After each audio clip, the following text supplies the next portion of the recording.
Hello and welcome everyone. Myself Bhagyashree. Today we are going to continue our topic, that is economic efficiency of the firm. Today we will solve illustration number 26. Find an expression of a price elasticity in case of the following demand functions and evaluate it at the prices P is equal to 20. हम लोग को इधर fourth cases दिया हुआ है। ये सारे हम लोग को डिमांड फंक्शंस दिए हैं और पी का प्राइस हम लोग को दिया है पी इज इक्वल टू 20। तो हम लोग एक एक डिमांड फंक्शन लेते हैं और वो सॉल्व करते हैं। सो लेट्स स्टार्ट द आंसर। इधर हम लोग ने जो भी क्वेश्चन में फर्स्ट वाला डिमांड का फंक्शन दिया हुआ था वो लिख के लिया है। अभी हम लोग ये फंक्शन में से क्यू का वैल्यू निकालेंगे क्योंकि पी का वैल्यू ऑलरेडी क्वेश्चन में दिया हुआ है। So 12Q plus 7 multiplied by P का वैल्यू हम लोग को 20 दिया है। So 20 is equal to 216। Therefore 12Q plus इसका multiplication that is 140 is equal to 216। Therefore 12Q is equal to 216, ये प्लस वाला 140 इधर माइनस हो जाएगा। So 12Q is equal to 76। Therefore Q is equal to 76 divided by ये वाला 12 इधर divide हो जाएगा। Therefore Q is equal to, हम लोग इसको डिवाइड करके लेंगे तो हमारा आंसर ऐसे पॉइंट में आ जाएगा। सो 6.3333। सो अभी ये जो Q का वैल्यू वो अभी फ़िलहाल हम लोग साइड में रखते हैं, इसका यूज़ हम लोग को बाद में हो जाएगा। तो अभी ये जो फंक्शन दिया होता हम लोग को डिमांड का, उसमें हम लोग को क्या करना है कि प्राइस इलास्टिसिटी निकालना है। अभी ये जो डिमांड का फंक्शन दिया हुआ था उससे हम लोग को elasticity of demand find out करना है। जो भी पहले वाले क्वेश्चन हम लोग ने इलास्टिसिटी वाले किए हैं वैसे ही हम लोग को करना है। तो इधर ये इलास्टिसिटी ऑफ डिमांड का फॉर्मूला है। अभी इसमें हम लोग को dQ/dP मतलब dQ फाइंड आउट करना है और इधर P/Q करना है। अभी P का वैल्यू तो क्वेश्चन में है और Q का वैल्यू अभी हम लोग ने फाइंड आउट किया है, मतलब ये वाला साइड हम लोग का क्लियर है।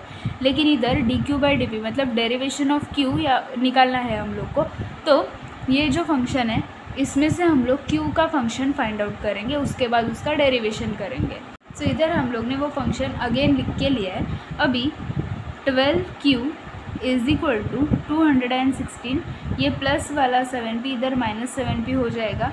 Therefore Q is equal to 216 minus 7P divided by 12। हम लोग इसको सिंप्लीफाई भी कर सकते हैं। So Q is equal to 216 divide by 12 minus 7P divide by 12, ऐसे भी हम लोग इसको लिख सकते हैं ताकि हम लोग इधर डिवाइड कर सकें। So Q is equal to 18 minus 7P divide by 12। So अभी जो हम लोग ने Q का वैल्यू निकाला है उसका हम लोग इधर डेरिवेशन करेंगे ताकि हम लोग को dQ/dP मिल जाए। तो 18 के लिए 0 आ जाएगा क्योंकि वो नंबर है।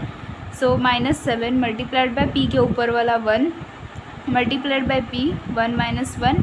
से इधर अगेन हम लोग ने फॉर्मूला लिख के लिया है। अभी dQ/dP का वैल्यू अभी हम लोग ने निकाला, that is -7/12 multiplied by P का वैल्यू क्वेश्चन में दिया हुआ है हम लोग को 20 डिवाइडेड बाय Q का वैल्यू स्टार्टिंग में ही हम लोग ने निकाला है, दैट इज़ 6.333। अभी सिंपली इसको हम लोग को कैलकुलेट करना है। So 20 multiplied by 7 that is 140। अभी ये जो माइनस मार्क है वो निकल जाएगा, divided by this multiplied by this.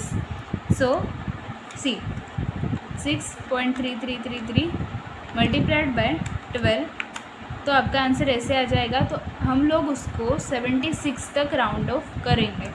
तो इधर आएगा 76। सो 140 डिवाइडेड बाय 76 करोगे तो आपका आंसर आ जाएगा 1.8421। ओके। अभी आंसर में मॉड्यूल में जो भी आंसर है हमारा वो उन्होंने 35 डिवाइड बाय 19 ऐसा दिया हुआ है। सो सी 35 डिवाइडेड बाय 19 करोगे तो वो आंसर भी डिक्टो हमारे आंसर की तरह ही आएगा। सी इसका मतलब है कि इंस्टीट्यूट हमारा मेथड नहीं देखेगी, उसको तो सिर्फ आंसर चाहिए।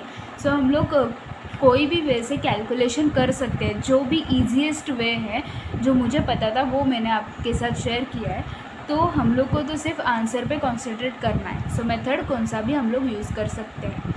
सो इधर हम लोग का जो भी फर्स्ट पार्ट था वो कंप्लीट हुआ। अभी हम लोग सेकेंड जो भी डिमांड का फंक्शन दिया हुआ है वो देखेंगे। सो लेट्स स्टार्ट। सी, इधर हम लोग ने जो भी डिमांड का फंक्शन दिया हुआ है क्वेश्चन में वो लिख के लिया है सेकेंड पार्ट के लिए। अभी जैसे फर्स्ट पार्ट में हम लोग ने q का वैल्यू फाइंड आउट किया, वैसे ही हम लोग इधर भी q का वैल्यू फाइंड आउट करेंगे। So let's start. Therefore q is equal to 2500 minus 8। अभी p का वैल्यू क्वेश्चन में 20 दिया है। सो 20 माइनस 2 मल्टीप्लाइड बाय 20 का square. So 2500 minus 20 multiplied by 8 that is 160 minus 20 का स्क्वायर मल्टीप्लाइड बाय 2 800। सो सी, हम लोग का आंसर आ गया 1540। तो अभी हम लोग q का डेरिवेशन करेंगे ताकि हमारा ये जो फर्स्ट पार्ट है वो कंप्लीट हो जाए। So derivation of q। So first of all ये 2500 के लिए 0 आ जाएगा क्योंकि वो नंबर है। माइनस 8 मल्टीप्लाइड बाय p के ऊपर वाला 1 multiplied by 1 minus 1 minus 2 multiplied by p के ऊपर वाला 2 मल्टीप्लाइड बाय p 2 माइनस 1। अभी ये माइनस 8 आ जाएगा इधर। p के ऊपर 1 माइनस 1 है मतलब 0 यानी कि p चला जाएगा। सो माइनस इधर इसका मल्टीप्लिकेशन 4 आ जाएगा। p 2 minus 1 that is 1। So p के ऊपर 1 है तो हम लोग का आंसर आएगा इतना। सो हमारा जो भी फर्स्ट पार्ट है इलास्टिसिटी ऑफ अ डिमांड के फॉर्मूला का वो कंप्लीट है। और सेकंड पार्ट में भी हमारे पास p का वैल्यू भी है और q का वैल्यू भी है। सो इधर हम लोग ने इलास्टिसिटी ऑफ डिमांड का फॉर्मूला लिख के लिया है। dq बाई डी का हम लोग का वैल्यू आया -8 माइनस 4। अभी मल्टीप्लाइड बाय p का वैल्यू क्वेश्चन में दिया है that is 20 divided by q का वैल्यू अभी जस्ट हम लोग ने निकाला दैट इज़ 1540। सो वैसे ही आ जाएगा वो। जस्ट सिंपली हम लोग को ये कैलकुलेट करना है। सी, अभी सिंपली हम लोग ने ये जो भी इधर p था उसका वैल्यू हम लोग ने फिल करके लिया। अभी ये इसमें से बाहर आते समय ये माइनस मार्क नहीं रहता है। सो 8 माइनस 4 ये p का वैल्यू 20 मल्टीप्लाइड बाय ये वैसे ही 20 डिवाइड बाय 1540। उसके बाद इसका मल्टीप्लिकेशन किया दैट इज़ 88 मल्टीप्लाइड बाय ये वैसे ही आ गया। इन दोनों का मल्टीप्लिकेशन करके हमारा आया 1760 डिवाइडेड बाय 1540। तो सिंपली इसका आंसर आ जाएगा इतना। Okay, so is equal to 1.142 round up करके 9। ये हम लोग का फाइनल आंसर आ गया। अभी हम लोग के मॉड्यूल में जो आंसर है वो भी हम लोग चेक करेंगे। इधर हम लोग को आंसर आया है 8 डिवाइडेड बाय 7। ओके, तो 8 डिवाइडेड बाय 7 करेंगे तो ये आंसर और हम लोग का आंसर टोटली सेम है। इसका मतलब हम लोग किसी भी वे से कैलकुलेशन किए तो भी आंसर सेम ही आएगा। अभी हम लोग क्वेश्चन का थर्ड पार्ट देखेंगे दैट इज़। सो इधर हम लोग ने जो भी थर्ड फंक्शन दिया होता है वो लिख के लिया है।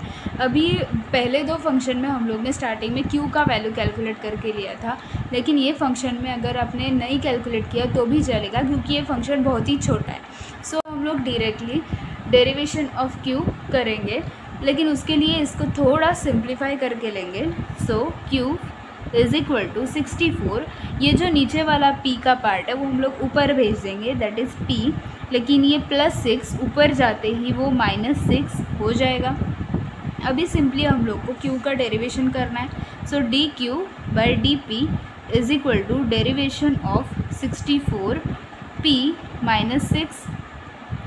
सो 64 मल्टीप्लाइड बाय ऊपर का -6 मल्टीप्लाइड बाय p -6 -1। सो इसका आंसर आ जाएगा -384 p।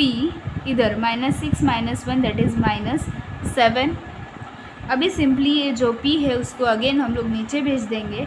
So -384 divided by p, ये -7 नीचे जाते ही +7 हो जाएगा। उसके बाद ये हमारा आंसर आ गया D Q by D P का। अभी हम लोग को p डिवाइड बाई क्यू चाहिए, लेकिन हमारे पास p का फंक्शन तो नहीं है, q का फंक्शन है, तो हम लोग q डिवाइड बाई p करेंगे। सो q का जो भी वैल्यू है that is 64 divided by p raise to 6 divided by हम लोग p करेंगे। ओके, अभी ये जो p है ऊपर तो 1 नहीं है तो डायरेक्टली ऊपर नहीं जाएगा, ये p का इधर मल्टीप्लिकेशन हो जाएगा। सो 64 डिवाइडेड बाय p ऑलरेडी 6 था, अगेन एक उसमें चला गया तो p रेज टू 7 हो जाएगा। ये हमारा आ गया q डिवाइडेड बाय p, लेकिन हम लोग को तो चाहिए p divided by q। p का वैल्यू क्वेश्चन में 20 दिया हुआ है, लेकिन हम लोग को उसका फंक्शन नहीं दिया, तो हम लोग इधर 1 बोलेंगे डिवाइडेड बाय ये जो भी q का वैल्यू है that is 64 divided by p raise to 7 करेंगे। ओके, इज इक्वल टू ये p अभी ऊपर 1 है ना, इसके लिए p7 पूरा ऊपर चला जाएगा। सो p7 डिवाइडेड बाय 64, ये हम लोग का आ गया p बाय q। अभी क्वेश्चन में जो भी हम लोग को पहले 2 फंक्शन दिए होते उसमें हम लोग ने q का वैल्यू कैलकुलेट करके बाद में इलास्टिसिटी ऑफ डिमांड का फॉर्मूला यूज़ किया था, लेकिन इसमें प्रॉब्लम क्या था कि इधर p रेज टू 6 था वो, तो फिर हम लोग को कैलकुलेट करने में प्रॉब्लम होता, इसके लिए हम लोग ने वो p का वैल्यू बिना यूज़ किए ये सब वैल्यूज़ फाइंड आउट किए हैं। तो अभी हम लोग इलास्टिसिटी ऑफ डिमांड का फॉर्मूला यूज़ करेंगे। सो इधर हम लोग ने इलास्टिसिटी ऑफ डिमांड का फॉर्मूला लिख के लिया है, और जो भी वैल्यूज़ है that is D Q by D P, जो अभी जस्ट हम लोग ने कैलकुलेट किया D Q by D P, वो हम लोग ने लिख के लिया, और p डिवाइडेड बाई q मतलब ये वाला वैल्यू हम लोग ने उधर लिख के लिया है। सो तो अभी सिंपली हम लोग को ये कैलकुलेट करना है। सो p रेज टू 7 चला गया, उसके बाद जस्ट 384 डिवाइडेड बाई 64 करेंगे तो हम लोग का आंसर आ जाएगा 6। अभी इसके बाहर आते समय माइनस मार्क तो नहीं रहता, सो फाइनल आंसर आ गया 6। तो इधर हम लोग का जो भी थर्ड वाला फंक्शन था वो कंप्लीट हो गया। अभी ये जो फोर्थ वाला फंक्शन दिया हुआ है वो उसका जो कैलकुलेशन है और सॉल्विंग पार्ट है वो बहुत ही ज़्यादा कॉम्प्लिकेटेड है, तो फिलहाल हम लोग ये वाला पार्ट स्किप करेंगे। अभी हम लोग डायरेक्टली चलते हैं इलस्ट्रेशन नंबर 27 पे। Illustration number 27, the total revenue from the sale of x unit is given by the equation r is equal to 100x minus 2x square. Calculate the point price elasticity of a demand when marginal revenue is 20।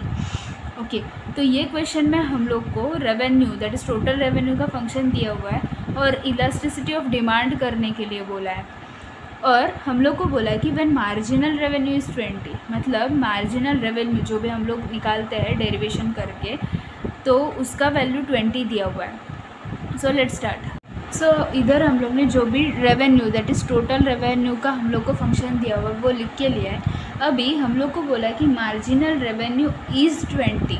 So first of all हम लोग ये revenue का marginal revenue निकालेंगे। सो marginal revenue के लिए हम लोग derivative of 100x minus 2x square. अभी 100 मल्टीप्लाइड बाय x के ऊपर वाला 1 multiplied by x 1 minus 1 minus 2 multiplied by x के ऊपर वाला 2 मल्टीप्लाइड बाय x 2 माइनस 1। सो इधर 100 इतना ही आएगा क्योंकि 1 minus 1 that is 0, so x चला जाएगा माइनस दिस, इसका मल्टीप्लिकेशन 4 आ जाएगा, और x 2 minus 1 that is 1, so x के ऊपर है 1। सो हम लोग का मार्जिनल रेवेन्यू आ गया इतना। अभी हम लोग को क्या बोला कि ये जो मार्जिनल रेवेन्यू है उसका वैल्यू है 20। सो इसका वैल्यू हम लोग 20 इधर पुट करेंगे is equal to 100 minus 4x। Therefore ये माइनस 4x इधर आ जाएगा दैट इज़ प्लस 4x। सो 100 ये प्लस 20 इधर माइनस 20 हो जाएगा। So 4x is equal to 80। So x is equal to 80 divided by 4। So x is equal to 20। हम लोग ने x का वैल्यू निकाल के रखा है क्योंकि उसका यूज़ हम लोग को बाद में हो जाएगा। अभी इधर हम लोग ने टोटल रेवेन्यू का फंक्शन लिख के लिया है। सी टोटल रेवेन्यू का नॉर्मल फॉर्मूला आता है प्राइस मल्टीप्लाइड बाय आउटपुट। तो टोटल रेवेन्यू का फंक्शन हम लोग को दिया है 100x minus 2x square is equal to price यानी कि p हम लोग को पता नहीं है, मल्टीप्लाइड बाय आउटपुट हम लोग का आउटपुट है x। सो 100x माइनस 2x², ये जो मल्टीप्लाई x है सो इधर जाके वो डिवाइड हो जाएगा, इज इक्वल टू p।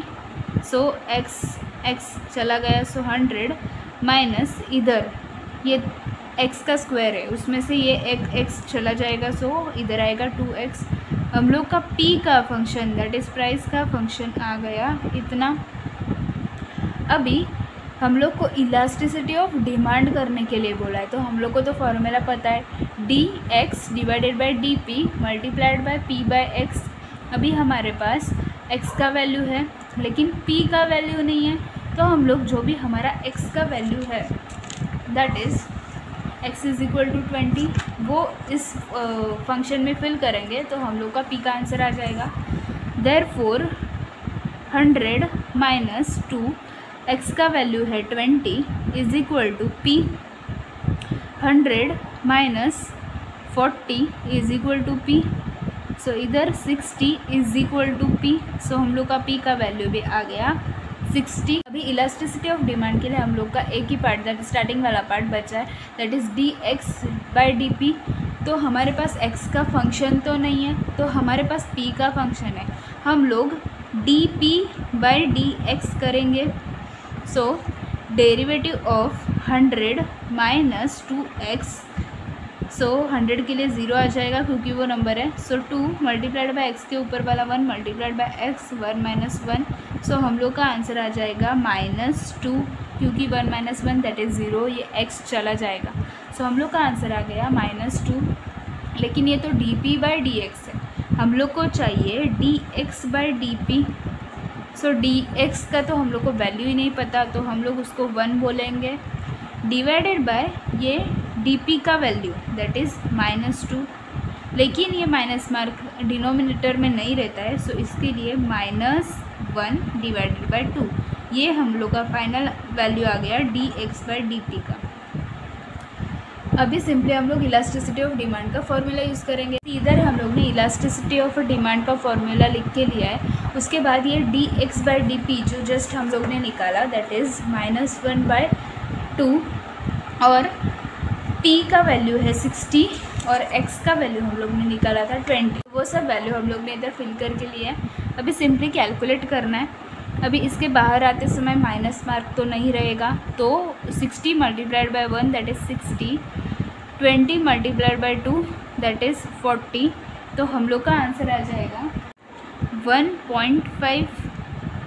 अभी आंसर में चेक करते हैं, सी x का वैल्यू 20 आ गया, उसके बाद ये जो भी हमारा EP का that is elasticity of demand का वैल्यू है वो 3/2 आया है।